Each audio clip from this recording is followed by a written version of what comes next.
Liver അല്ലെങ്കിൽ കരള് നമ്മുടെ ശരീരത്തിന്റെ രണ്ടാമത്തെ വലിയ അവയവമാണ് ഈ ഒരു കരൾ എന്ന് പറയുന്നത്. ഇതിന്റെ പ്രവർത്തനം നോർമൽ ആയിട്ടാണോ നടക്കുന്നത്, അല്ലെങ്കിൽ ഇതിൽ എന്തെങ്കിലും അപാകതകൾ വന്നു കഴിഞ്ഞാൽ, ഇതിന്റെ ഫങ്ഷനിങ്ങിൽ എന്തെങ്കിലും പ്രശ്നം വന്നു കഴിഞ്ഞാൽ നമ്മുടെ ശരീരം ചില ലക്ഷണങ്ങളായിട്ട് പുറപ്പെടുവിക്കും. അത് എന്തൊക്കെയാണ്?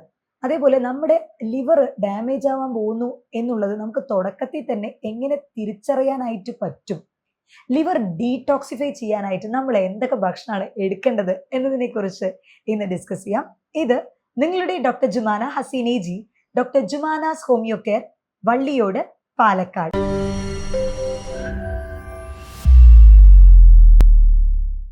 കരള് അല്ലെങ്കിൽ ലിവർ എന്ന് പറയുന്നത് നമ്മുടെ ശരീരത്തിന്റെ സെക്കൻഡ് ലാർജസ്റ്റ് ഓർഗനാണ്. അതായത് രണ്ടാമത്തെ വലിയ അവയവമാണ്. ഡീടോക്സിഫൈങ് ആണ്. നമ്മുടെ ശരീരത്തിലുള്ള വിഷാംശങ്ങളെയൊക്കെ തന്നെ അത് ഫുള്ള് ക്ലീൻ ചെയ്യുന്നത്, അത് ശുദ്ധീകരിക്കുന്നത്, മെയിൻ ഫങ്ഷൻ എന്ന് പറയുന്നത് ഈ ഒരു ലിവർ അല്ലെങ്കിൽ കരളാണ്. അപ്പോൾ പലപ്പോഴും ഇതിൻ്റെ ഒരു പ്രവർത്തനം നമ്മൾ അതിൻ്റെ തീവ്രതയിൽ എത്തിയതിന് ശേഷം, അതായത് അതിൻ്റെ പ്രവർത്തനത്തിൽ എന്തെങ്കിലും പ്രശ്നം വന്നു കഴിയുമ്പോൾ തീവ്രതയിൽ എത്തിയതിന് ശേഷമാണ് നമ്മളത് മനസ്സിലാക്കുന്നുണ്ടാവുക. അപ്പോൾ ഇതിൻ്റെ സ്റ്റാർട്ടിങ്ങിൽ തന്നെ നമുക്ക് എങ്ങനെ നമ്മുടെ കരൾ പ്രശ്നത്തിലാണ് എന്ന് നമുക്ക് എങ്ങനെ മനസ്സിലാക്കി എടുക്കാനായിട്ട് പറ്റുമെന്ന് നോക്കാം.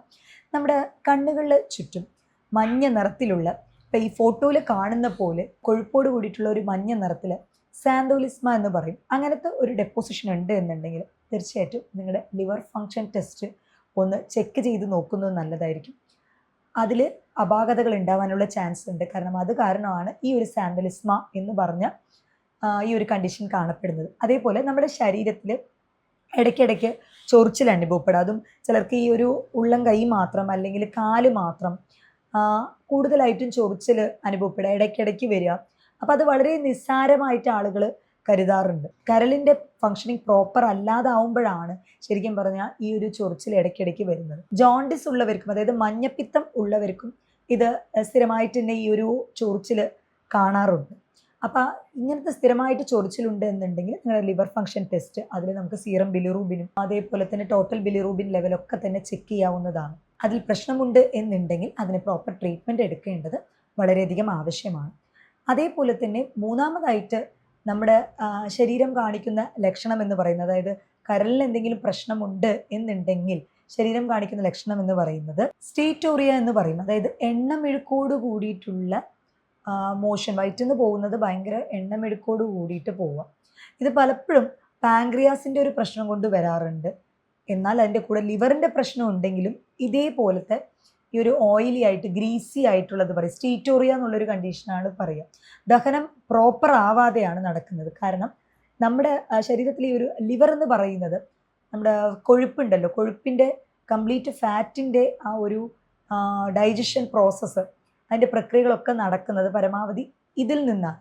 ലിവറും അതേപോലെ ലിവറിന് താഴെയുള്ള പിത്താശയം, അതിൽ നിന്ന് ചുരക്കുന്ന പിത്തരസം എന്ന് പറയുന്ന ബൈല്, ഇതൊക്കെയാണ് അതിന് സഹായകരമാവുന്നത്. അപ്പം ഇതിൽ നമ്മുടെ കരളിൽ എന്തെങ്കിലും പ്രശ്നമുണ്ട് എന്നുണ്ടെങ്കിൽ അവിടെ ബ്ലോക്കേജും കാര്യങ്ങളും ഉണ്ടാകും. നമ്മുടെ ഈ ഒരു പിത്താശയത്തിൽ നിന്നും പിത്തരസം ചുരക്കുന്നത് പ്രോപ്പറായിട്ട് എത്തില്ല. അപ്പോൾ ഇത് കാരണം ചിലർക്ക് മലബന്ധത്തിൻ്റെ പ്രശ്നം ഉണ്ടാവാം. അതുപോലെ തന്നെ ദഹനക്കേട്, ഇതൊക്കെ തന്നെ ഈ ഒരു ലിവറിൻ്റെ ഫങ്ഷൻ പ്രോപ്പർ അല്ല എന്നുള്ളതിൻ്റെ അടയാളമാണ്. അതേപോലെ ഈ ഫാറ്റി ലിവർ അല്ലെങ്കിൽ നമ്മുടെ ലിവറിലെ കൊഴുപ്പ് അധികമായിട്ട് അടിഞ്ഞുകൂടുന്നത്, ഇത് സ്കാൻ ചെയ്ത് മാത്രമാണ് കണ്ടുപിടിക്കാൻ പറ്റുക. അല്ല നമുക്ക് ചില ബ്ലഡ് ടെസ്റ്റുകൾ കൊണ്ട് ഇത് ചെക്ക് ചെയ്യാനായിട്ട് പറ്റുമോ? തീർച്ചയായിട്ടും പറ്റും. ലിവർ ഫങ്ഷൻ ടെസ്റ്റിൽ SGPT എന്ന് പറയുന്ന ആ ഒരു ബ്ലഡ് ടെസ്റ്റിൻ്റെ ലെവല് കുറച്ച് കൂടുതലാണ് എന്നുണ്ടെങ്കിൽ, അതായത് 60 പോയിന്റ് 50 പോയിന്റിലൊക്കെ കൂടുതലാണ് എന്നുണ്ടെങ്കിൽ തീർച്ചയായിട്ടും നിങ്ങൾക്ക് ഫാറ്റി ലിവർ ഉണ്ട് എന്നുള്ളതിൻ്റെ അടയാളം തന്നെയാണ്. അതേപോലെ നമ്മൾ ലിപ്പിഡ് പ്രൊഫൈൽ ചെക്ക് ചെയ്യുമ്പോൾ ഈ ഫാറ്റി ലിവർ ഉള്ളവർക്ക് ട്രൈഗ്ലിസറൈഡിൻ്റെ ലെവലും കൂടെ കുറച്ചുകൂടി കൂടുതലായിട്ട് കണ്ടുവരാറുണ്ട്.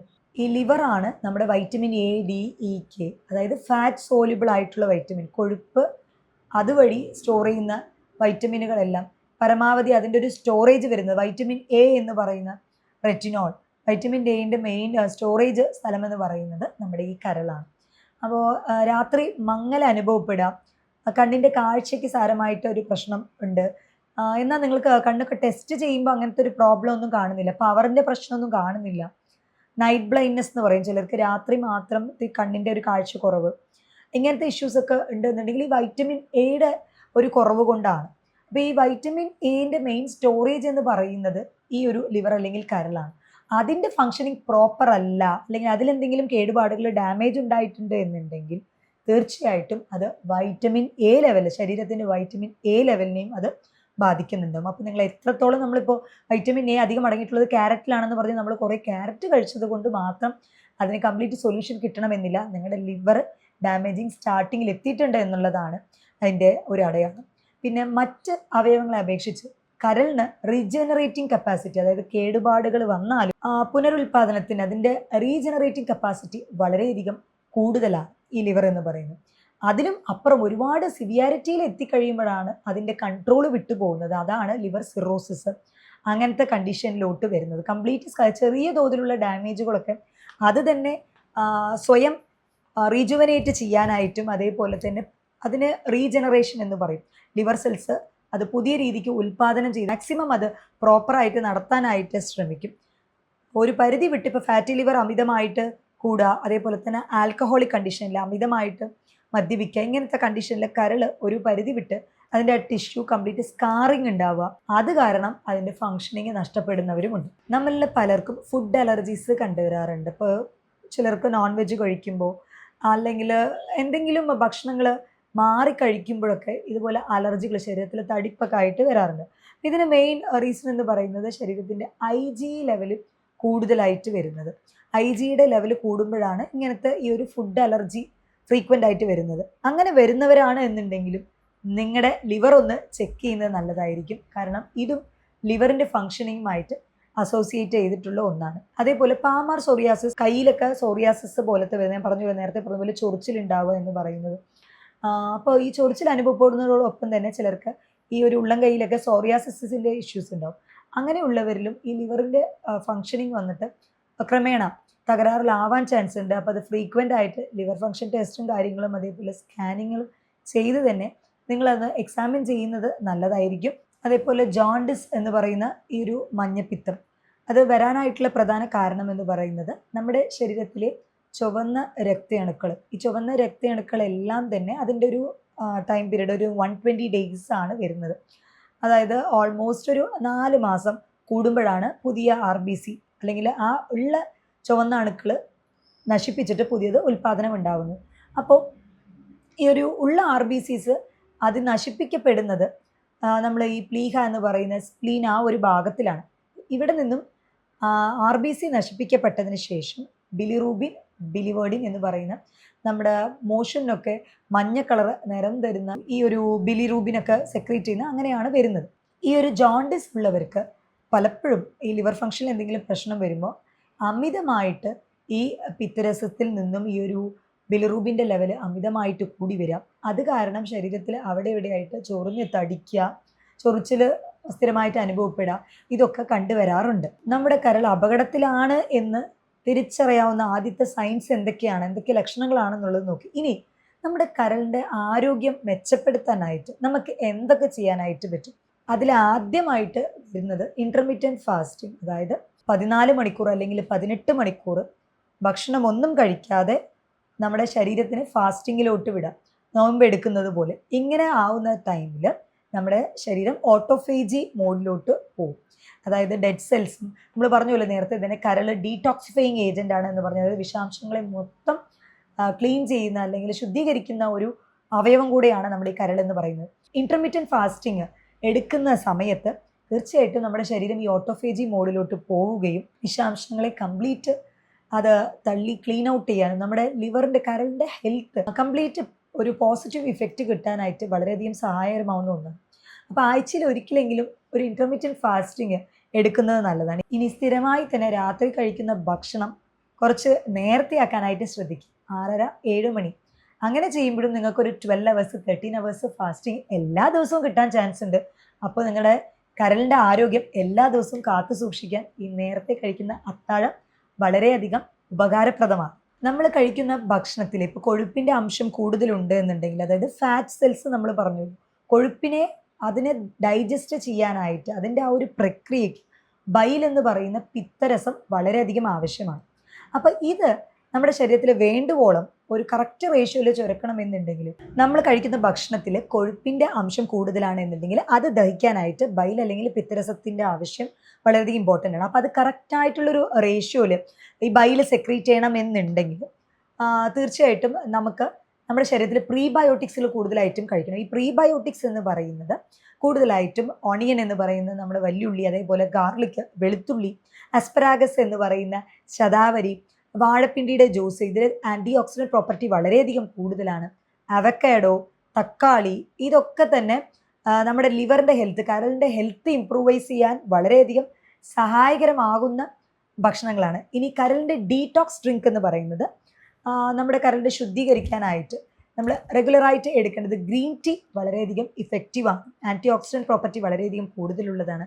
അതേപോലെ തന്നെ നമ്മൾ പാല്, അതിൽ മഞ്ഞൾ ആഡ് ചെയ്തിട്ട് എടുക്കുന്നത്, അല്ലെങ്കിൽ ഒരു ഗ്ലാസ് വെള്ളത്തിൽ ഇത്തിരി മഞ്ഞൾപ്പൊടി ഇട്ട് കുടിക്കുന്നതും ഡീടോക്സിഫയിങ് ഏജൻറ്റാണ്. നമ്മുടെ കരളിനെ ഡീടോക്സ് ചെയ്യാൻ വളരെയധികം സഹായകരമാവുന്ന ഒന്നാണ്.